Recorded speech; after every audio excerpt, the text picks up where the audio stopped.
We usually hear Jonah preached as a lesson in stubbornness and mercy, or maybe as a kid's story about a man swallowed by a big fish.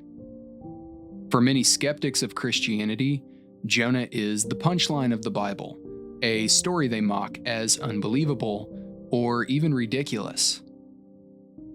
But what if both parties are misguided?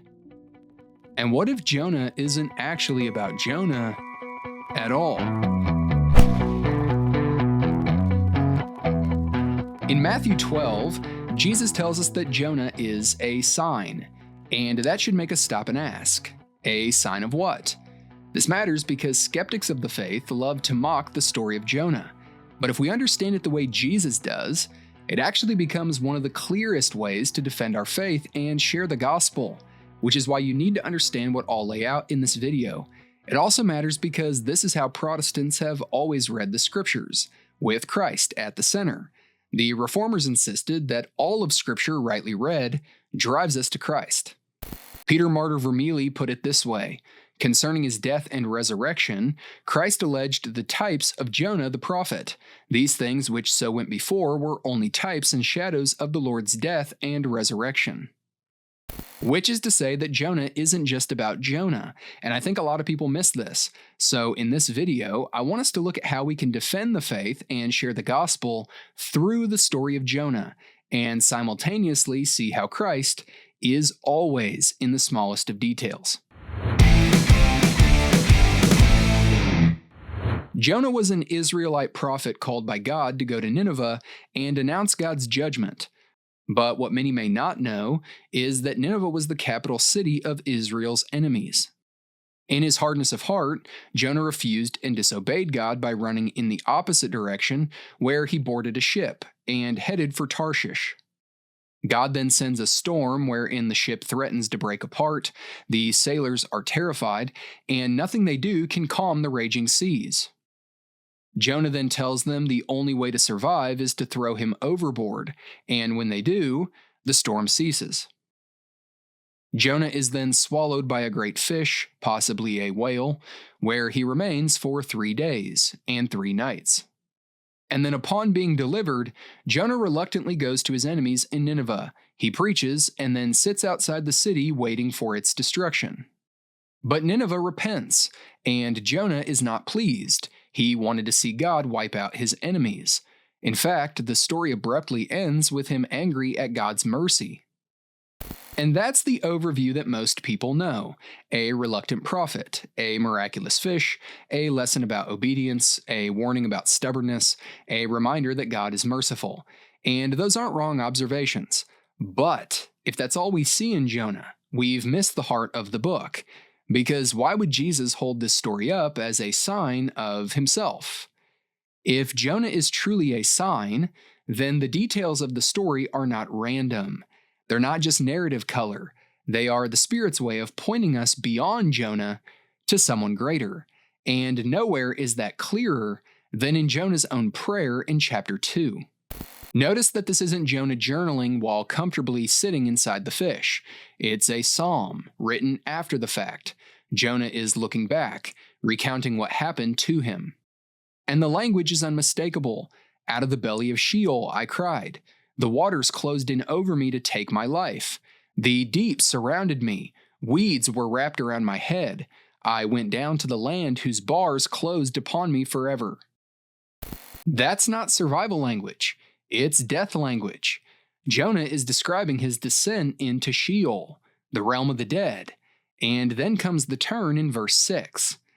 Yet you brought up my life from the pit, O Lord my God. Jonah died, and God resurrected him. Notice too that Jonah prayed in the belly of the fish, crying out in his torment and agony, and God heard him. The pattern is clear. Even in death's grip, God hears and delivers. But I want to pause for a moment and ask a question. Why does God give us these details in His Word? Why weeds wrapped around Jonah's head? Why the imagery of bars closing forever? If we believe Scripture isn't human rambling, but God-breathed, then every detail is deliberate. Every detail is there to show us something greater. And here, the Spirit is pointing us forward. Jesus takes Jonah's story where he said, "For just as Jonah was 3 days and 3 nights in the belly of the great fish, so will the Son of Man be 3 days and 3 nights in the heart of the earth." So Jonah's descent beneath the waters, his burial in the deep, his seaweed wrappings, his resurrection from the dead, Jesus says all of this was pointing forward to him. Jonah was the sign, and Christ was the fulfillment. And just like God heard Jonah's cry from the depths, he also heard the greater Jonah's cry from the cross. The agony of Jonah in the fish foreshadows the agony of Christ on Golgotha. Both cried out, and both were heard. Jonah raised from the pit, and Christ raised from the grave. But it's important that one grasps the context in which Jonah was living. He was a prophet under orders who deserted his king, and under Israel's theocracy, that was treason. And under such conditions, deserters were pursued, arrested, and executed. In his commentary on Jonah, Hugh Martin actually points out something important about this. He notes, "Jonah, under orders, became a vile deserter, and under any king would have been in like manner, to the utmost of that king's power, pursued, arrested, and subjected to desertion's penalty, which is death. His sufferings are a real and proper expiation of a real offense against a real government and law, a real and true type of the one only atonement which satisfies for the breach of the eternal law and satisfies the demands of eternal justice." So Martin's point is that Jonah's punishment wasn't just symbolic. It was a real expiation of real guilt. But even more, it was a satisfaction within Israel's covenant law, a type pointing to Christ's atonement, which alone satisfies the eternal law of God that we have breached. Jonah's death was the type, Christ's death is the reality. And again, we should ask, why does God give us these details? Why the vivid description of seaweed wrapping around Jonah's head? Why do the Gospels take care to mention Jesus being wrapped in linen cloth for burial? Christ is quite literally in the minor details. For his rebellion and sin, Jonah is cast into the storm of God's wrath, a picture of God's anger kindled against sin. And when Jonah offers himself up as a substitute, the sea grows calm and the sailors are spared. But Christ, the sinless one, and God's perfect prophet, is cast into the storm of God's judgment, not for his sin, but for ours. And by offering himself up for us, like the sailors, we too are spared.